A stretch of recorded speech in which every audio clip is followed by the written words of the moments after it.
और कट्टरपंथी बाकी मुल्कों की तरह उसको तबाह करने में लगे हुए हैं। यहाँ भी भारत में भी कुछ ऐसे लोग हैं जो अमन शांति नहीं चाहते हैं, जो जिहाद की बात करते हैं। जो रिजल्ट आए हैं उसमें कहीं ना कहीं रिगिंग हुआ है, इलेक्शन कमीशन पे उन्होंने उंगली उठाई है।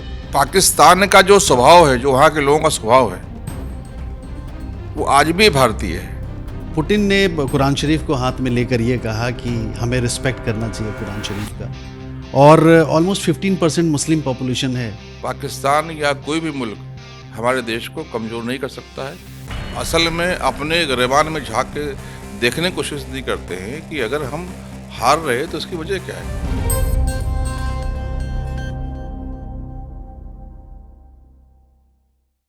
नमस्कार, मैं हूं भारत पुत्र इरफान शेख और आप देख रहे हैं एनबीसी भारत। आज हमारे साथ स्टूडियो में जो मौजूद हैं वो बहुत ही परिपक्व, मंझे हुए इंसान हैं, पॉलिटिशियन मैं नहीं कहूँगा, और ये लोगों को आइडेंटिफाई कर लेते हैं कि कौन क्या कर रहा है। ऑब्जर्व बहुत अच्छा करते हैं ये, और ये चुप रहते हैं, ये बताते नहीं हैं, ये इनकी खासियत है। और इस तरीके से ये अपने लोगों को आइडेंटिफाई करते हैं कि अल्टीमेटली मेन स्ट्रीम के साथ जोड़ के देश हित में कौन क्या काम कर रहा है। मेरे ख्याल से एक ज़बरदस्त लेंस है जमाल साहब। वैसे तो टेक्निकली ये बीजेपी माइनॉरिटी के प्रेसिडेंट हैं, लेकिन उसके आगे हम देखने की कोशिश करेंगे। बहुत बहुत शुक्रिया जमाल साहब। बहुत बहुत शुक्रिया, थैंक यू। आप ने जो टोपी पहनी है इस पे निगाह जा रही है लोगों की, कुछ बताएंगे आप इसके बारे में? ये इसको ढाका टोपी कहते हैं। ये नेपाल से है और मैंने आज इसको ये पहनकर नेपाल को याद करने का काम किया है। नेपाल हमारे लिए बहुत महत्वपूर्ण है। वो कैसे? हमारा पड़ोसी देश भी है, भगवान श्री राम का ससुराल भी है, और उस नाते हम सब भारतीयों का ननिहाल भी है। तो हमने आज ननिहाल को याद किया है। हम सब भारत में जो रहने वाले लोग हैं वो अपने पड़ोसियों का, अपने भाइयों का, अपने सभी का ख्याल रखते हैं। उस दृष्टि से मुझे लगा कि आज हमें इस टोपी को पहनकर अपने ननिहाल को याद करना चाहिए, तो मैं याद कर रहा हूँ। आपने बड़ा ही खूबसूरत एक सिंबॉलिक मैसेज दिया है, लेकिन जब आप पड़ोसी की बात करते हैं तो हम बांग्लादेश को नहीं भूल सकते हैं। बांग्लादेश के बारे में क्या कहना है आपको? और श्रीलंका को भी नहीं भूल सकते, वो भी पड़ोसी ही कहेंगे उनको। देखिए, भारत ने बांग्लादेश को आज़ाद करवाया पाकिस्तान से। बांग्लादेश तरक्की के रास्ते पे चल रहा था, भारत ने दिल खोल कर उसका मदद किया। लेकिन कुछ समय से जो बांग्लादेश है वो कट्टरपंथियों के चंगुल में फंस गया है, और कट्टरपंथी बाकी मुल्कों की तरह उसको तबाह करने में लगे हुए हैं। माननीय प्रधानमंत्री श्री नरेंद्र मोदी जी पूरी घटनाओं पे उन्होंने नज़र रखा हुआ है। बांग्लादेश में स्थिति सामान्य हो, वो फिर से विकास के पथ पे चले, उसका पूरा कूटनीतिक व्यवस्था कर रहे। और मुझे पूरी पूरी आशा है कि बांग्लादेश फिर से रास्ते पर आएगा, कट्टरपंथियों से छूटेगा और विकास के मार्ग पर चलेगा। वैसे ही श्रीलंका भी हमारा पड़ोसी है, वहाँ भी अमन चैन हो, वहाँ भी खुशहाली हो, इसकी भी भारत सरकार पूरी चिंता कर रही है, समय समय मदद कर रही है। क्योंकि हम जब खुश होंगे, हम जब सुकून में रहेंगे, जब हमारा पड़ोसी सुकून में रहेगा। अशांत पड़ोसियों के साथ शांत रहना ये संभव नहीं है, और विकास पूरा जब भी संभव होगा जब सबका एक साथ विकास हो। तो माननीय प्रधानमंत्री श्री नरेंद्र मोदी इस दिशा में भी काम कर रहे, पड़ोसी खुशहाल हो, सबका विकास हो, सबका साथ हो, उसके लिए हम सब लोग प्रयास कर रहे हैं। जमाल साहब, एक बात, जब पड़ोसी की हम बात कर रहे हैं तो पाकिस्तान को हम कैसे मिस कर सकते हैं? उनके लिए क्या अभी प्रेजेंट असेसमेंट क्या है आपका? पाकिस्तान जिस उद्देश्य से बना, जो उसकी स्थापना हुई, वो फाउंडेशन ही गलत हुआ। क्योंकि पाकिस्तान का जो स्वभाव है, जो वहां के लोगों का स्वभाव है, वो आज भी भारतीय है। पाकिस्तान के जो नागरिक हैं वो आज भी, जैसे हम सब एक दूसरे को साथ लेकर चलना चाहते हैं, उस स्वभाव के हैं। लेकिन वहां के जो शासक हैं वो उनको जो है कट्टरपंथ की तरफ ढकेलना चाहते हैं। जिन्ना ने पाकिस्तान को जो बनाया, तो जिन्ना का जो मकसद था वो सिर्फ कुर्सी हथियाना था। वरना वो जिन्ना जो शराब पीता था, वो जिन्ना जो सुअर का मांस खाता था, उसका इस्लाम से क्या ताल्लुक? फिर भी उसने इस्लाम के नाम पर मुल्क बनाया। उसी को उनके नेताओं ने फॉलो किया, सिर्फ सत्ता के लिए मारकाट किया। और वहाँ के जो सत्ताधीश लोग हैं उनको पता है कि भारत के साथ अगर मित्रता हुई तो उनकी सत्ता चली जाएगी, ये सारे लोग फिर भारत में मिल जाएंगे, फिर पाकिस्तान जो है वो भारत का अखंड हिस्सा बन जाएगा। इसलिए भारत से नहीं मिलना देना चाहते हैं। भारत और पाकिस्तान सिर्फ पड़ोसी नहीं है, दो भाई भी हैं। जिस प्रकार से भाइयों को अलग करके घर को कमजोर किया जाता है, वैसे ही जो विदेश की राजनीति है, जो विश्व की राजनीति है, जिनको लगता है भारत मजबूत ना हो, उन्होंने पाकिस्तान को शह देकर, गलत तरीके से शह देकर भारत के खिलाफ खड़े करने का काम किया है, भारत को कमज़ोर करने के लिए काम किया है। ये वो लोग भी कभी ना कभी फेल होंगे, क्योंकि जिस प्रकार से वहाँ पर बेरोजगारी बढ़ रही है, जिस प्रकार से वहाँ पर पाकिस्तान में अशिक्षा बढ़ रही है, जिस प्रकार से पाकिस्तान में दंगे फसाद हो रहे हैं, पाकिस्तान स्थिर नहीं है। जमान साहब, आपने कहा कि पाकिस्तान स्थिर नहीं है और बाकी लोगों को भी वो परेशान कर रहा है, बाकी मुल्कों को भी कर रहा है। बाबरी मस्जिद की मैं बात करूंगा कि 6 दिसंबर पास में ही है। जिस वक्त सुप्रीम कोर्ट की रूलिंग आई, उस वक्त पूरे हिंदुस्तान में किसी ने भी चूं करके नहीं बोला, कोई डिस्टरबेंस नहीं हुआ। लेकिन लाल किला का जो घटना है, उसमें इन्वेस्टिगेशन के दौरान ये पता चला है कि पड़ोसी मुल्क ने एक्टिवेट किया था कुछ चीज़ों को, जिसकी वजह से ये सारी घटनाएं हुई। आप क्या कहेंगे? देखिए, जो भारत का मुसलमान है वो कुरान में, संविधान में आस्था रखता है। कुरान भी कहता है कि हमें जिस मुल्क में रहना है उस मुल्क के कानून को मानना है। संविधान भी कहता है जो हमारी संवैधानिक ढांचा है उसका आदर करना है, उसका मानना है। और सारे मुसलमानों ने माना। मैं भी कोर्ट के फैसले से पहले उसको मस्जिद मानता था। मेरी भी इच्छा होती थी कि नहीं, वहाँ मस्जिद रहे। जो हमारे भाई हिंदू भाई हैं उनकी इच्छा होती थी कि वहाँ मंदिर रहे। दोनों की इच्छाएं स्वाभाविक है, रहनी चाहिए, कोई इतराज की बात नहीं है। लेकिन जिस दिन कोर्ट ने फैसला दे दिया कि नहीं, यहाँ मंदिर बनेगा, सबने स्वीकार किया, सबने जश्न मनाए। बहुत सारे हमारे मुस्लिम भाइयों ने भगवान श्री राम के मंदिर के लिए पैसे दिए, हम सब ने भी पैसे दिए, हम सब ने मेहनत किया, हमने जश्न मनाया। ये भारतीयता है। लेकिन यहाँ भी, भारत में भी कुछ ऐसे लोग हैं जो अमन शांति नहीं चाहते हैं, जो जिहाद की बात करते हैं। उन लोगों की वजह से ही पहले अनपढ़ गरीब को गुमराह करते थे, इस्लाम के नाम पर बगलाते थे, उनसे जो है बम फोड़वाते थे, उनसे दंगे करवाते थे। और अफसोस की बात यह है कि आज तो पढ़े लिखे डॉक्टर इंजीनियर भी उसमें जा रहे हैं। तो ये चाहे देश के बाहर के लोग हों, चाहे देश के अंदर के लोग हों, इनके साथ सब सख्ती से निपटने की आवश्यकता है।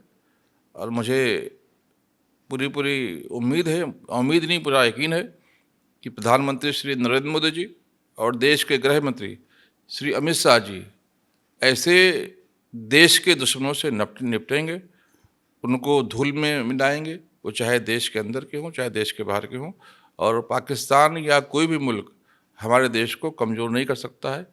ऐसी व्यवस्था माननीय प्रधानमंत्री ने करके रखी है। मुर्शिदाबाद से एक टीएमसी के पॉलिटिकल लीडर ने कहा कि हम यहाँ बाबरी मस्जिद बनाएंगे, तो आपको क्या लगता है कि ये फ्लेयर अप करने के लिए, पोलराइज करने के लिए ऐसा किया गया है? देखिए, बार बार मुसलमानों को धर्म के नाम पे उकसाना, ये कहीं ना कहीं देशद्रोह है। अगर इस देशद्रोह को कोई करने की हिमाकत करता है तो उसके खिलाफ कार्रवाई होनी चाहिए। अब उनको मस्जिद बनाना है, बिल्कुल बनाएं, लेकिन 140 करोड़ भारतीयों में अशांति फैलाना, 20 करोड़ मुसलमानों को पोलराइज करने की कोशिश करना, 120 करोड़ हिंदू भाइयों को आहत करने का काम करना, ये अगर कोई काम कर रहा है, ये नियत से कर रहा है, तो सही मानों में ये अपराध है और अपराधियों को उनको सज़ा मिलनी चाहिए।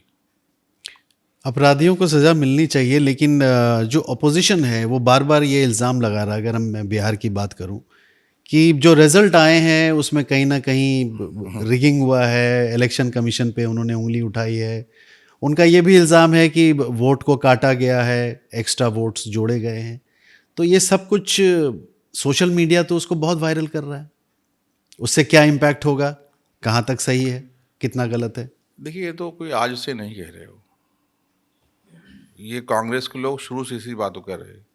कभी वोट चोरी की बात करते हैं, कभी ईवीएम मशीन की बात करते हैं, कभी वोट काट देने की बात करते हैं, पर वो असल में अपने गिरेबान में झांक के देखने की कोशिश नहीं करते हैं कि अगर हम हार रहे तो उसकी वजह क्या है। अगर भाजपा जीत रही है, प्रधानमंत्री श्री नरेंद्र मोदी जीत रहे हैं, तो उसकी वजह क्या है। हार और जीत का सही आकलन नहीं करते हैं, क्योंकि श्री राहुल गांधी जो कांग्रेस पार्टी के नेता हैं, वो चमचाओं से घिरे हुए हैं, उनको कोई आना दिखाता नहीं है। उनकी जो बीमारी है वो दिमाग में है, लेकिन लोग घुटनों पे उनके मलहम लगाते हैं। ये इस वजह से बातें हो रही हैं। आप देखें, बिहार में जिस प्रकार से एनडीए की सरकार ने माननीय नीतीश जी के नेतृत्व में विकास किया है, एक लालू जी के जमाने का बिहार देख लें, लोग भूलते नहीं हैं, लोग बातों को याद रखते हैं, उस समय आने पे उसका बदला लेते हैं। किस प्रकार से अपराधी जो है वहाँ पर खुलेआम घूमते थे, अपराध करते थे, किस प्रकार से किडनैपिंग वहाँ पर व्यापार बन गया था। लालू जी के घर में जो है जाकर सुलह होता था। लालू जी किस प्रकार से शोरूम खुलवाकर लोगों की गाड़ियाँ निकाल कर अपने बेटी को शादी ब्याह में लगाते थे, और क्या नहीं हुआ बिहार में। छोटी मोटी घटनाएं हो जाना हम मान सकते हैं, लेकिन वहाँ तो नरसंहार होते थे। इन सब से बिहार त्रस्त था। बिहार के लोगों को रोजगार नहीं मिलता था वहाँ पर, बिहार के लोगों को सुरक्षा नहीं मिलती थी, इसलिए वहाँ पर कोई इंडस्ट्री लगाने के लिए बाहर से नहीं आता था। बिहार के लोग दिल्ली में आकर काम करते हैं, बिहार के लोग मुंबई में, महाराष्ट्र में जाकर काम करते हैं। किस प्रकार से वहाँ पर उनको कठिनाई जाती थी। लोग बिहारियों को भगाओ ये मुहिम भी चलाते थे, कितना अपमानित होने का काम करते थे लोग। माननीय नीतीश जी के सरकार में ये सारी बातों पे रोक लगा। बिहार के लोगों को शिक्षा की व्यवस्था की गई, बिहार के लोगों को रोजगार की व्यवस्था की गई, नए नए इंडस्ट्रीज़ वहाँ पर आए। माननीय प्रधानमंत्री ने बिहार को विशेष पैकेज के रूप में वहाँ पर आर्थिक मदद किया, और सब भारतीय जनता पार्टी की सरकार ने मिलकर, नीतीश जी ने मिलकर बिहार को बदल दिया। अब उस बदले हुए बिहार में लोगों ने लालू को बदल दिया। लोगों को मालूम है कि लालू की पार्टी आना मतलब फिर से गुंडा राज लाना, फिर से जंगल राज लाना, तो इसलिए लोग उनको हरा रहे। कांग्रेस को लाना मतलब फिर से जो है भ्रष्टाचार को जगाना, अपराधियों को संरक्षण देना, तो इसलिए लोग उनको हरा रहे। पर नाच ना आए आंगन टेढ़ा वाली बात जो है, ये अगर बार बार कांग्रेस करती है तो मुझे लगता है कि ये कहीं ना कहीं उठने के बजाय और गिरने का काम कर रही है। इनको सही मानों में अपना आकलन करना चाहिए, अपने अंदर झांक कर देखना चाहिए, क्या कमी है उसको दूर करना चाहिए। अगर एसआईआर होता है तो ये तो पहली बार नहीं हो रहा है। हर 5-10 साल में एसआईआर होता है। जो लोग इंतकाल कर जाते हैं उनका नाम काटा जाता है, जो पलायन कर जाते हैं उनका नाम काटा जाता है, जो युवा 18 साल के हो जाते हैं उनका नाम जोड़ा जाता है। ये तो प्रक्रिया, सामान्य सी प्रक्रिया हमेशा से होती हो जाएगी। वही बिहार में भी हुआ, वही देश में भी हो रहा है। लोग नाम जुड़वा रहे हैं, क्या दिक्कत है? अगर भारतीय जनता पार्टी अपने लोगों का नाम डाल रही है तो कांग्रेस को भी चाहिए, आरजेडी को भी चाहिए कि वो अपने लोगों का नाम डालें। अगर कोई नाम छूट जा रहा है, प्रकाशित भी होते हैं नाम कि ये सारे नाम हैं, अगर कोई छूट गया है तो आप अपोजिशन लें, आप अपोजिशन लें, आम नाम डलवाएं, कौन मना कर रहा है? लेकिन इस तरह गुमराह करना, माननीय प्रधानमंत्री जी को बदनाम करना, ये देश देख रहा है और इसी की सजा देश देते हुए आ रहा है। जब जब इन दलों ने, कांग्रेस, सपा, बसपा, आरजेडी, ममता के दलों ने माननीय प्रधानमंत्री को अपमानित करने का काम किया है, देश ने उनको सजा देने का काम किया है।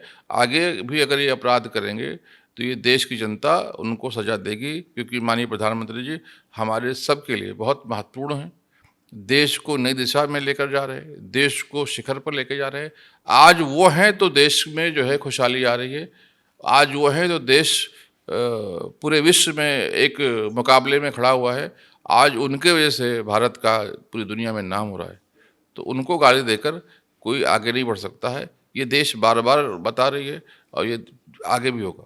जमाल साहब, इसमें कोई दो राय नहीं कि आज नरेंद्र मोदी साहब एक बहुत ही वर्ल्ड के टॉलेस्ट लीडर हैं, टॉल लीडर हैं, और पुतिन साहब, व्लादिमीर पुतिन साहब रशिया से आए, एक बहुत बड़ा डेवलपमेंट है, एक ग्लोबल डेवलपमेंट है।